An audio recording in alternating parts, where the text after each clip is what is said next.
This is the Outlap F1 podcast featuring America's own Cody, Andy, and Deanna. Your one-stop shop for Formula One news, insights, race previews, and reviews.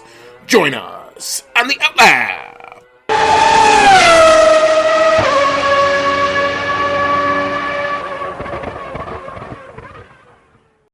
We are not only doing it live, we are live and on site. Welcome on in, ladies and gentlemen. You've got Andy. That's Cody. You found the Outlap F1 podcast, and we are in Texas, baby. As you can see, the cow is here. The cow is happy. We have traversed all the way down here, and we just got back from the track walk earlier today. So we verified that the track is there. The cars are there. They're all going to get ready to go as of tomorrow. Cody, my man. What a day. Day one. Yeah, it was fantastic. Track walk was a blast. We did not bake in the sun as badly as I thought we would. Yet. I got to see some really good pit practice or pit stop practice for the Williams team. I got to see Franco Colapinto up close, and personally, he was like 5 feet away from me signing autographs. I made eye contact with him, gave him a wave. That was really cool. Got to see George Russell and Pierre Gasly from a distance. Lots of good pit practice. Got to actually stand out on the track for a little while this time. Last time I came here and did this with you, they were shooing us right along. We went to exit and they were like, keep moving, keep moving, keep moving. This time they actually were letting people stay out on the track and take pictures, which was really cool. Yeah, we actually got to hang out in the grandstand for a little bit, which was something we've never been able really to do before, because usually they are literally trying to get you out of there for the next group to come in. But this was a fun day. I've got shots of a very, very, very exasperated Tom Stallard, who, that dude has my ultimate respect, because he freaking ran the track. They're not kidding. He ran all 5 point whatever it is kilometers. Is when we get to our track facts, we'll talk about it. But he was in a spot when he got back to McLaren garage or that area. We'll talk about the McLarens in the track walk and the lack of them. However, we did get a rush past as we were waiting in line by one Pato Award from IndyCar, and who is the McLaren reserve drivers. We got a chance. All of a sudden, it's like, holy crap, that was Pato Award. Walked right by us. I could have given him a fist bump. I did not realize in time that it was him. I was just like, oh, what the hell is he playing? When it's hot, your brain doesn't process as well. You have to kind of think of he was already passed. So I wanted to yell Viva Mexico, and maybe he would have turned around and said something and maybe gave me a fist bump. Oh, well, I've met Pato at other occasions.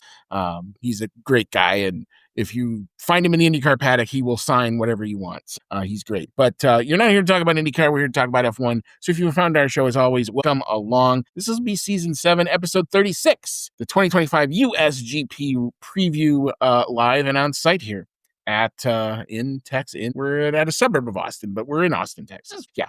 So if you found our show, like I said, welcome along. You can find us as always on X, on Instagram, on Discord, a little bit on every now and then on Reddit. Cody likes to go on to Reddit for that, but always kind of here on YouTube as well. Outlap F1 podcast is the handle for all of those places.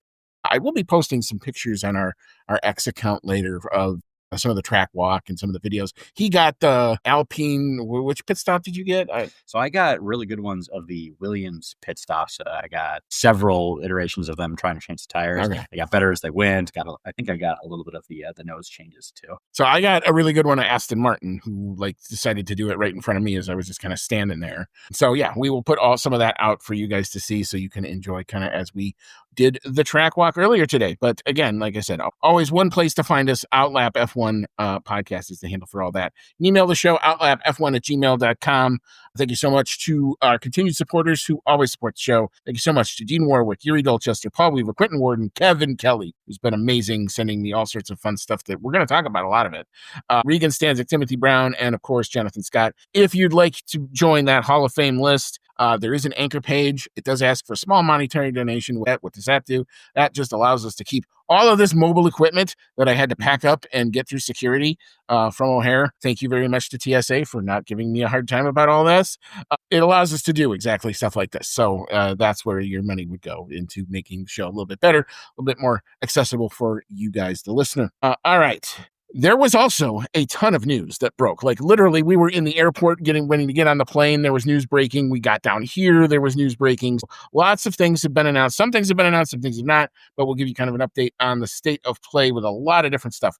The first one, big story coming out yesterday. George Russell, Kimi Antonelli are not going anywhere. Big shocker, really, when you think about it. It's just been waiting for this announcement. Cody can finally stop making fun of me about when they're going to announce this thing. George Russell, Kimi Antonelli will race for Mercedes in 2026. The Russell deal is reportedly a multi-year deal, up to 30 million British pounds per year. So that will make him one of the highest paid drivers for sure on the grid. From George Russell, he is, quote, very proud to be continuing on the journey. Next year will mark his 10th since he signed with Mercedes back in 2017. It's been a long and successful partnership with the team. Can't wait to see what lies ahead, particularly as they embark on one of the largest regulation changes in the sport's history over the next year. We're all incredibly focused on making that a success. And for me, personally, building on what has been my strongest F1 season to date.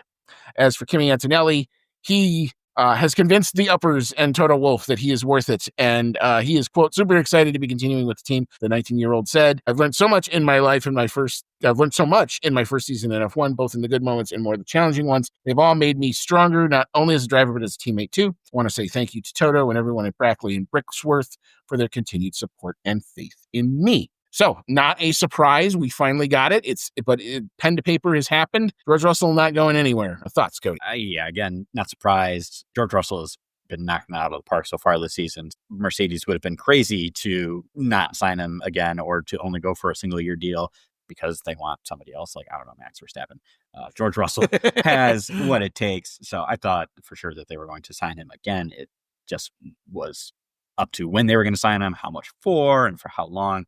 And it does look like he's going to be driving for Mercedes for a little while yet. And he's going to be making really good money. Yeah, he got that paper. And he signed that paper. And smart move. Yes. I think all the way across the board, it's a move that makes sense. It's good for George. It's good for Mercedes. It stabilizes that team. They now have their number one for the foreseeable future. They can bring up Kimi Antonelli as they can. Kimi Antonelli's kind of gone through the classic rookie curve where he showed real well early, had some problems, but he's fought through it. He's kind of coming out on the other side. Now he's showing good again here at the end of the season. So all sorts of good stuff for both of those teams. That team should be one to watch for sure next year because we've all talked about it many times. Merc Power Unit is going to be the one to have, at least to start going into the 2026 regs. All right, so turning to not only the USGP, but more specifically, Circuit of the Americas. It's not formally announced yet, but it looks like it's pretty much all but a done deal. Circuit of the Americas will be on the F1 calendar until at least 2034. Holy Hannah, they finally got the deal just about all the way done. It's already been reported by the Austin Business Journal and Speed City Broadcasting, who are our local boots on the ground and a great show, and go check them out and go listen to them on SiriusXM. And hey, every once in a while I might call in and say hi. But we'll see if we end up getting that done from the parking lot. If we have cell service, it's a whole nother story. But it's great. It's a smart, sensible move. It makes sense. The USGP has found its home here in Austin. The event just gets bigger every year. It just seems like every time I come down here, there's a little bit more.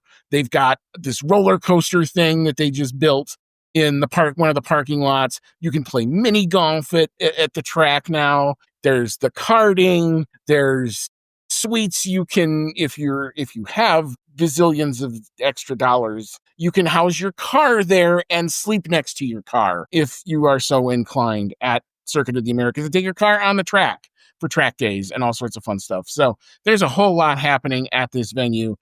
It's not going anywhere. It's only the other thing that happens is every year when they first built it, it was so far out in the sticks. You were literally kind of in farmland. The city has come out to where the track is. So it's there's still a little bit of farm, but there's a lot of buildup. So Cody, thoughts on COTA staying right where it is on the calendar? It is very exciting. I'm glad that they've got a nice long-term deal for us. So it's going to be around for many years to come. Whether or not we can still afford to go to the race by 2034 is yet to be seen.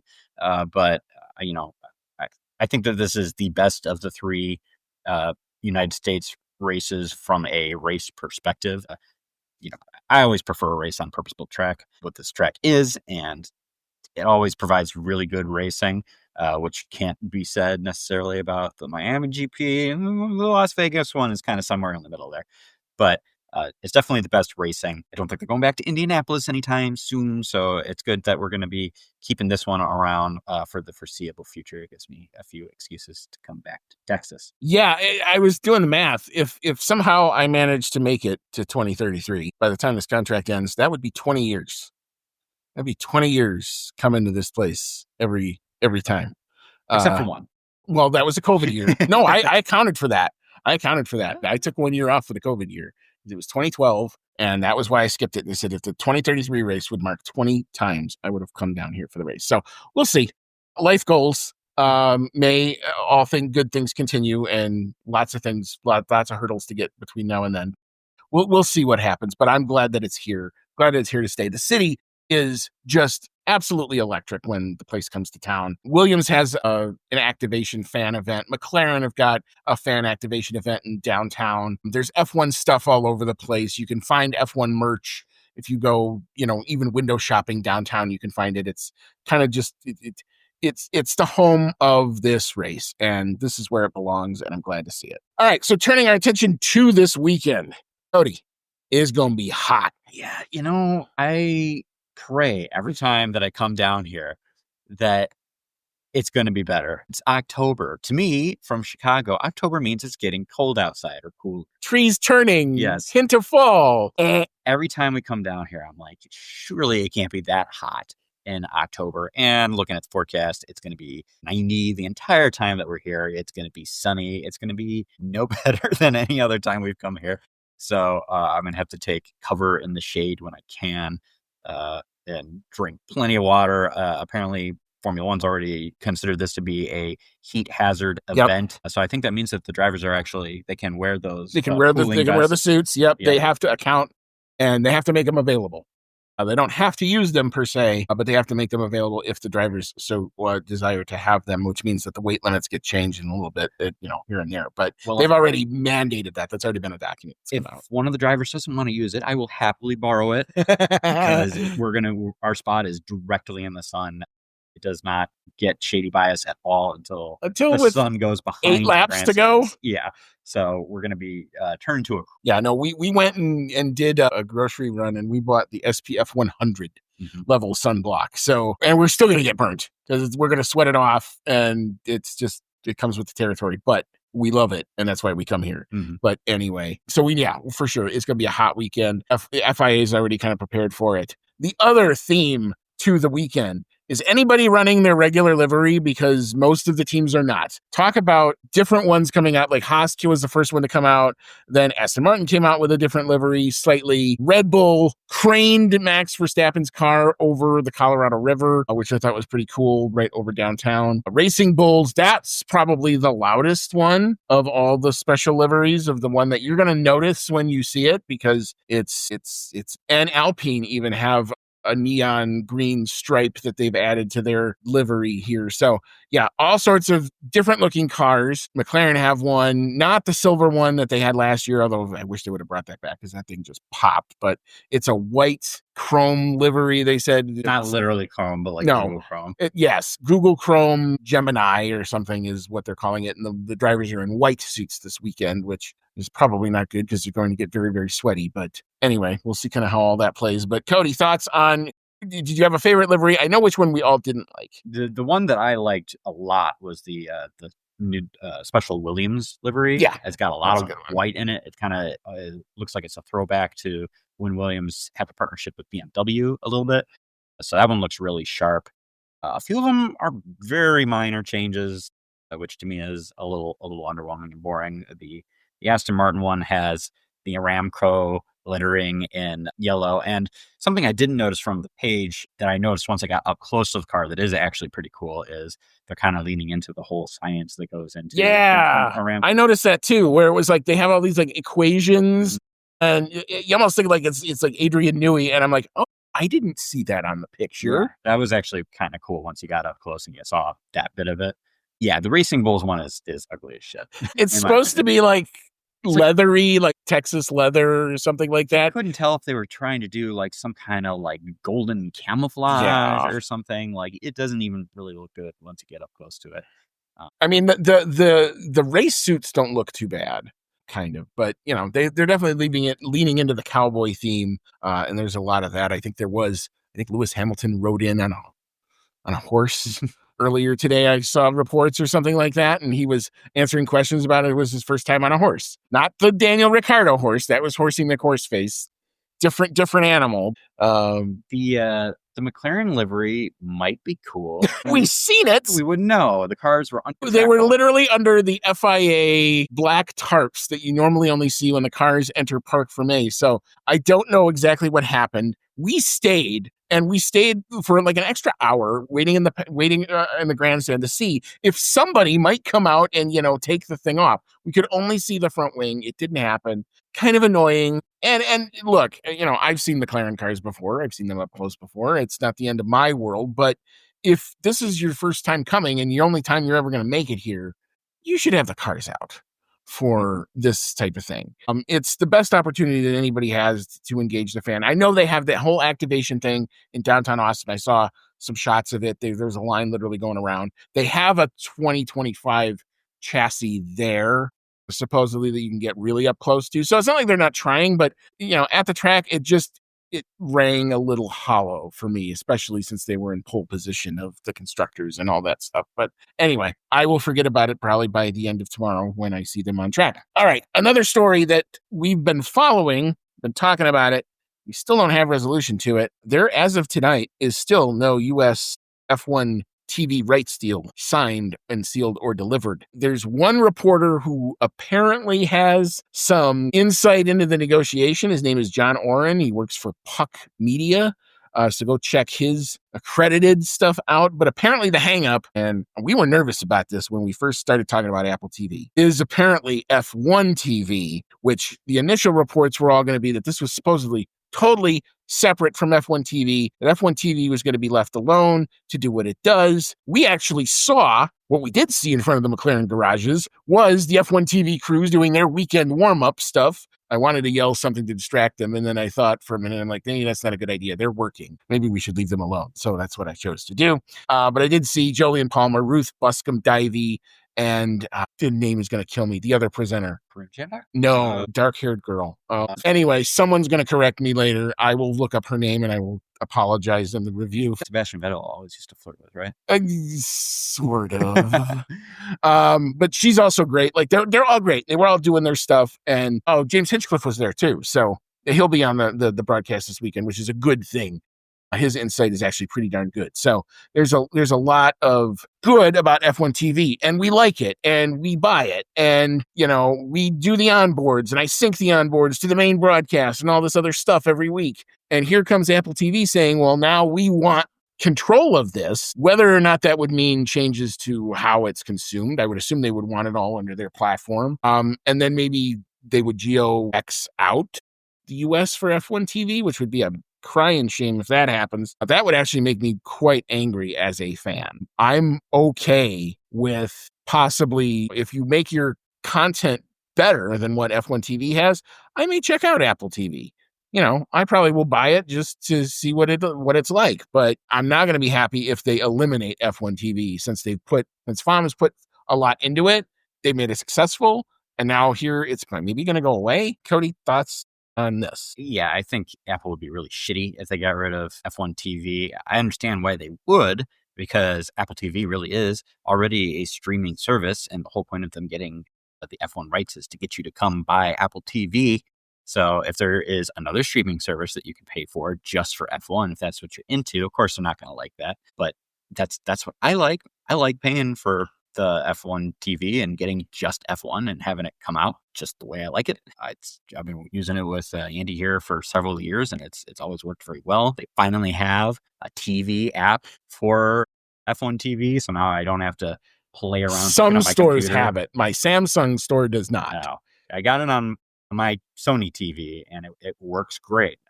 Don't have to putz around with hooking up the computer to the TV anymore. And yeah, to finally getting that app working as well as it is, and have the different tiers where you can just pretty much watch the race if you want to do it on cheap, or if you want all the extra onboards like Andy does, you can pay extra for that.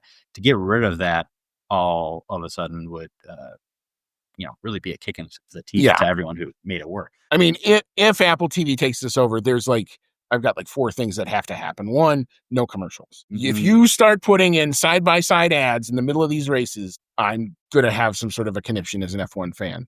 We fought long and hard to get that treatment, and damn it, we deserve that. 2, you got to have all 20 onboards working all the time. And don't have them go out, or if they do go out, have some sort of support network, because as even with F1 TV, they haven't worked all the time.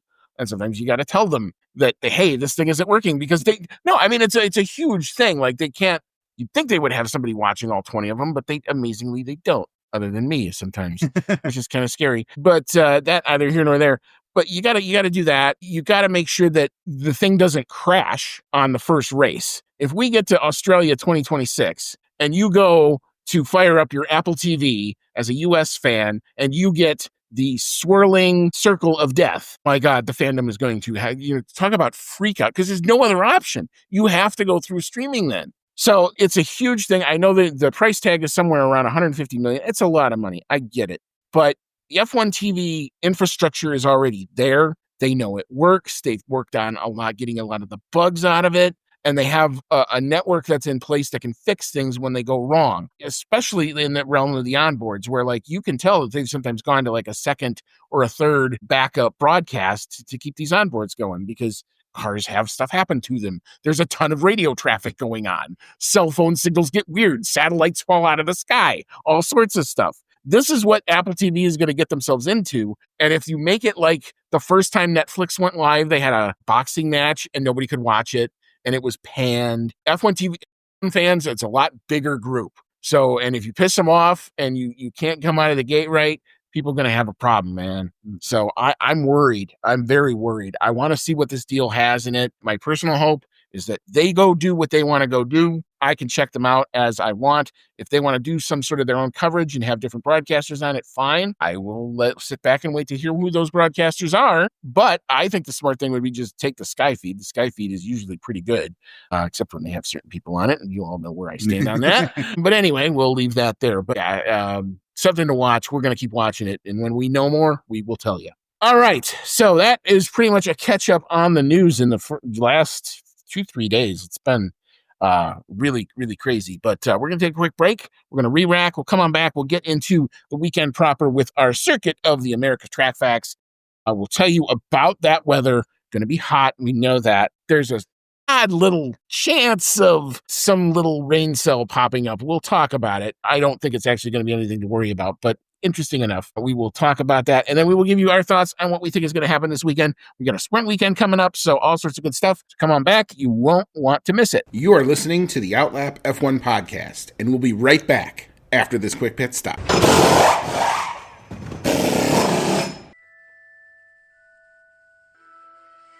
Grab your flu powder, broomstick, or apparate to your favorite audio streaming service to join the discussion on Hogwarts, a podcast, where Dan and his friends have in-depth chapter-by-chapter breakdowns of each Harry Potter novel. Join the group as they dive into the magical world and discuss plot points, analyze character development, and occasionally go off the rails. Whether you're a muggle who's new to the series or a pure-blood wizard who won't need a remember-all, Hogwarts, a podcast, brings everyone to the Great Hall for a magical discussion. Hogwarts, a podcast, available wherever you get your podcasts. All right, welcome back on into our hotel room with the cow and all sorts of fun stuff as we have landed in Austin. You found the Outlap F1 podcast. You've got Andy. I'm Andy. That's Cody. And we just caught you up on all of the news and all of the stuff that had been breaking as we were flying and getting settled in. We also talked a bit about our track walk earlier today, which was a lot of fun. So day one in the books. But we have a sprint weekend on tap. We have a whole lot of stuff to still go through. And we hope you'll stick with us for the second segment. First thing up on the docket, Cody, tell us about the Circuit of the Americas, brought to us by our good friends at Pirelli Motorsport. Circuit of the Americas, located in Austin, Texas, USA, right about where we're at. Number of laps for the Grand Prix is 56, and the length of the circuit is 3.436 miles. That's 5.513 kilometers, and it consists of 20 turns. Tire selection from Pirelli is going to be a little different than last year. They're actually going to skip the tire compound. So we've got the C1 for the hard, C3 for medium, and C4 soft, and the track characteristics from Pirelli are actually identical to what they were last year. So apparently the track has changed that much. We've got a 4 out of 5 for traction, 3 out of 5 for asphalt grip, 3 out of 5 for asphalt abrasion, 4 out of 5 for track evolution, 4 out of 5 for tire stress, 3 out of 5 for braking, 4 out of 5 for lateral load, and a 4 out of 5 for downforce. Qualifying, the lap record has not changed in quite a few years at this point. That was set by Valtteri Bottas in 2019 with a 1 minute 32.029 seconds, and the race lap record has stood for just as long. That was also set in 2019 by Charles Leclerc for Ferrari with a 1 minute 36.169 seconds. Most wins at this track is going to go to Lewis Hamilton, 5 wins, followed by Max Verstappen with 3. And as of last year, we did get a new winner with Charles Leclerc, so we have several drivers tied with 1 win apiece between Sebastian Vettel, Kimi Räikkönen, Valtteri Bottas, and Charles Leclerc. Most constructor wins at this track is also going to go to Lewis Hamilton's former team, Mercedes, with 6 wins, followed by 4 for Red Bull and 2 for Ferrari. What is the circuit like? All right. Well, if the corners of Circuit of the Americas seem familiar, they definitely should be. Feels like Japanese culture where we take the best of each part and make it our own, and Coda has kind of done that. Turns 3 through 6 look very similar to Silverstone's high-speed run through Maggots and Beckett's, or the S-curves at that Suzuka track, while turns 12 through 15 mimic Hockenheim's stadium section. The uphill run into the very, very wide and very, very steep turn 1. Hey, everything is bigger in Texas, you damn right, has provided some fine overtaking action in the track's just a little bit short life. As for that weather, as we talked about, is going to be hot. Friday for sprint quali, which will happen in the afternoon. If you're in the UK, you got prime time F1, baby, this weekend, so enjoy this time spot. Sprint quali, mainly sunny skies, high 92. We're going to have to seek shelter at some point. Winds out of the south-southeast, 5 to 10, a scant 3% chance of rain. Saturday is kind of the weird day. It's definitely going to be cloudy skies early, and then it'll become a little more partly cloudy later in the day. The high, though, 94. So if the sun comes out from behind the clouds, it's going to get hot. It's going to get hot fast. Winds out of the south-southwest, 5 to 10, a 15% chance of rain. That's been moved up because there's this tiny little thing that if they tap into the Gulf moisture, it could maybe get up to Austin. I don't think it's actually going to happen. I think it's just going to be cloudy. Or if it rains, it's going to sprinkle for like 2 seconds. So I don't think we're going to see intermediate tires. For Sunday for race day, mainly sunny. The clouds will dissipate by then. Not quite as hot. High only up to 88, but that's still pretty toasty. Winds out of the northeast, different directions, so could affect the cars a little bit more. A 10 to 15, so that's the gustiest day. A scant 1% chance of rain. Alrighty. Well, all right. Let's take a stab at what we think is going to happen on this weekend. We have a sprint weekend, so there's lots of points and good stuff on tap. The qualifying pole sitter from last year, that was Lando Norris for the main race, and that's where we will start. This session will happen Saturday afternoon. Get ready to get your memes out because it's going to be that golden hour of qualifying, so should make it for a fun, and it'll be a long day for us, but we'll bear it. That's our cross to bear, as it were, and we're happy to do it for all of you. But anyway, Cody, who do you got taking the main race qualifying pole position? At this point, I don't care if I'm shooting myself in the foot to win our predictions game at the end of the year. As long as he's got a chance, I'm going to go full fanboy here and keep rooting for Max Verstappen to get me some points in the game here. I think Max Verstappen has a pretty good chance getting pole at the U.S. Grand Prix. He's run here very well before, won several races. I think he pretty much, didn't he get the sprint pole last time I was here with you? Yep. It's been a while, but yes. He had himself a day last time you were here. Yeah. So going for Max Verstappen once again for pole position. All right. I haven't done this one in a while, but I have to face reality. This is probably not a McLaren going to go out and get right track. Maybe. We'll see. Car was under covers. We couldn't tell. So I don't have any insight to give you yet until we see them running tomorrow. That having been said, historically, it has not been a McLaren favorable qualifying pace track, even though Lando came out with that hell of a lap last time. He called it one of the best laps of his career. I don't think he's going to be able to repeat it this year. Just looking at the tea leaves, because it's going to be so hot, I would favor a Mercedes here, but with that rise in temperatures, I can't necessarily pick them. So who does that leave? That leaves Max Verstappen, probably because that car is as good as it's been all year, and he's got the gumption to go for it enough to get that car there. So I'm going to have Max Verstappen on the pole for the main race this season. All right. So our lap time, last year's lap time was the 132.330 by Lando Norris. It would be track records if we go a little bit faster than that. Cody, what you got here? Do you think we're going to see some track records? The last couple of times we've done pole, my margins have been too small. So I'm going with a nice big margin over last year. I'm going with a 1 minute 31.667 seconds. All right. I've got a track record too, but I'm going to be slightly slower than you. I thought I had gone in fast lane, but I did not. I got a 131.858 as it turns out here. All right, so the big race on Sunday, the 2024 podium was Charles Leclerc, Carlos Sainz. I believe this was the last Ferrari 1-2 Yeah. that we've seen. I don't think they've been repeating it since. I don't think they think they're going to do it again this year. And Max Verstappen came home third. And this was Lando Norris actually came home third on the road and was given the 5-second penalty. Then we had the 2-week discussion of what the heck an overtake was. Let's hope we don't have that type of thing, because I really don't want to do a frame by frame of another overtake, but unless it's a great one. But we'll see where that ends up. But Cody, who do we think is going to get it done on Sunday here in Austin? I think Max Verstappen is going to convert pole into win. And I'm really surprised by how well Mercedes has done lately. We did see kind of a surprise win from George Russell out of Singapore, where it was really, really hot, where they have tended to struggle in the past. I think they're going to continue to do well for the rest of the season. So I've actually got George Russell coming home in second this time, and then Lando Norris in third. All right. I have the McLarens versus Max in the epic duel, which will go all sorts of places this weekend. I don't think the McLarens have it for qualifying pace. I think they'll be in the game. I'm hoping that they're going to be close enough, but I think Max is going to have it at the end of the day. I don't think the Mercedes are going to go here just because it's a different type of heat. The Singapore is hot, it's muggy, but there's no direct sunlight. This track is going to bake in the sun. And I think that brings the McLaren tire deg thing that they haven't had since Zandvoort back into play a little bit. So, yeah, I think that's what the McLaren car does well. I think the race pace will be there. And I think Oscar Piastri's got to go out and prove a point. He's been having his lead come down for the last 3 rounds. He's got to put a line in the sand and go, no more. So I've got pissed off Piastri being a thing. There was some talk in the press conference I read. Apparently, Lando Norris has suffered some sort of a McLaren consequence for the thing. Don't know what that means. Whether or not that means that, like, Oscar gets to go out first for qualifying for 2 races in a row. I don't know what it means. Well, we'll find out in due course. But anyway, there's been a consequence. Lando's been slapped somewhere, and we'll just deal with that later. However, that all being said, back to my race prediction. Pissed off Piastri going to be a thing. I've got Oscar Piastri taking the win, passing Max Verstappen on track, because this is a place you can overtake. I don't think it's going to be easy.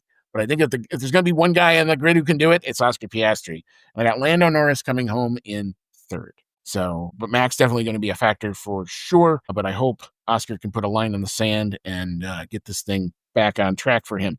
All right. So for our fastest lap and the driver, the 2024 fastest lap is kind of fascinating. Esteban Ocon got it in a Haas, putting out a set of softs at the end, a 137.330. We've got all over the board on this one. This one could be basically anybody, especially now that there's no point for it. Cody, what you got here? Was that the Haas, or did he do that still with Alpine? He's only been with Haas since this year, right? Yeah, right. So he did with the tractor of an Alpine. Yeah. But I do have the Max Verstappen. The Max. He's just a thing now. Yes. I have Max he is a thing. coming out and taking over this weekend. So far, I've had him for a pole. I've had him for the win. I'm also putting him down for fastest. I'm doing it marginally faster than last year with a 1 minute 37.111 seconds. All right. Very good. I do think Mercedes are going to have pace, but they're going to have pace really early in their stints. And I think that's where you're probably going to see it. So I've got actually George Russell getting the fastest lap. I've got a 137.89 for the lap time there. All right. For bonus picks, we've picked P4, P7, and P2. Good cross section of the grid here. I'll go first with this one. I can't, as good as the Ferraris were here last year. And what makes the Ferrari really good? Newer tarmac, not a lot of curves. No new tarmac here, and a lot of curves. So I don't think this is going to go well for Ferrari, but they'll be around. The question will be how much floor will they have at the end of the day. So I'm going to say Charles Leclerc comes home P4 in contention, but probably not good enough for the podium. Lewis Hamilton to come home, P7, which is going to be a sight to see because this is like the house that Lewis built in a lot of ways. And for P12, I'm going to give that one to Liam Lawson in that awful looking Racing Bull. But I've got him coming home just outside the points.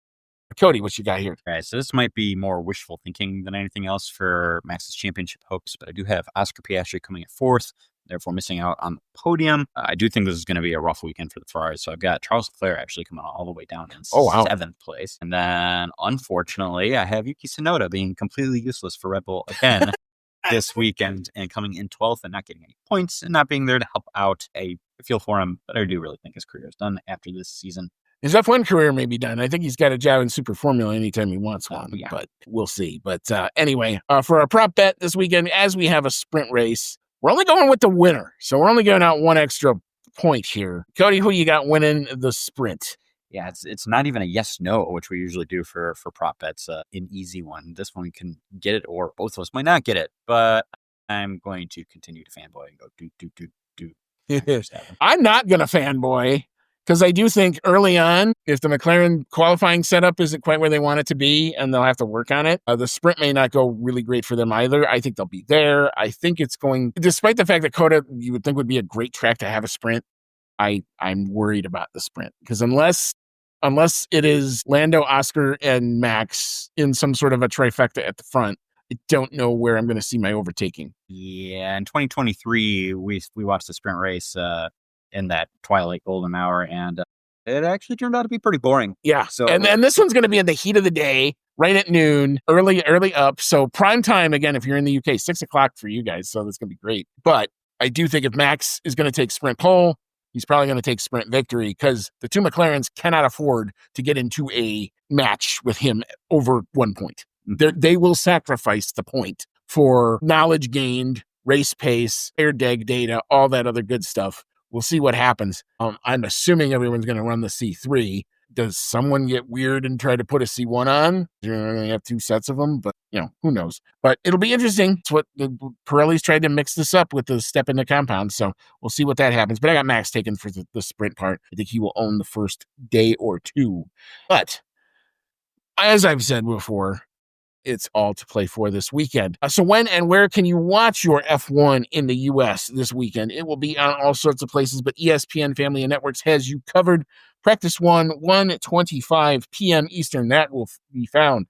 ESPN 2, the sprint shootout qualifying session happens 5:25 p.m. Eastern. So we got a long day ahead of us tomorrow. That's going to be on ESPN 2. The sprint race itself will happen 1:55 p.m. Eastern. ESPN News is your place for that, followed by the full qualifying for the Grand Prix, 5:55 p.m. Eastern, so later in the day. That'll be on ESPN News as well. The race will be free to air. Big ABC has your coverage. If you are an ESPN Plus subscriber, you can watch it that way as well. F1 TV, of course. While we have it, we might as well promote it. You can also watch on F1 TV. And there will be several re-airs, but that kicks off 3 p.m. Eastern, 2 p.m. Central local time here. The race will re-air 7 p.m. on ESPN News as well as 10 p.m. on ESPN 2. So we have a full docket on offer this weekend. We are going to basically go get some rest and come back for it. But if you've made it this long, thanks a lot for sticking with us. It's great to be able to do this from you live from our hotel room. We're actually here. We will be posting pictures and whatnot throughout the course of the weekend. So stay tuned to all that. If there's any other news that breaks, we'll do our best to bring it to you. But for Cody, it's been Andy. Stay safe out there. And as always, may all your laps be fast.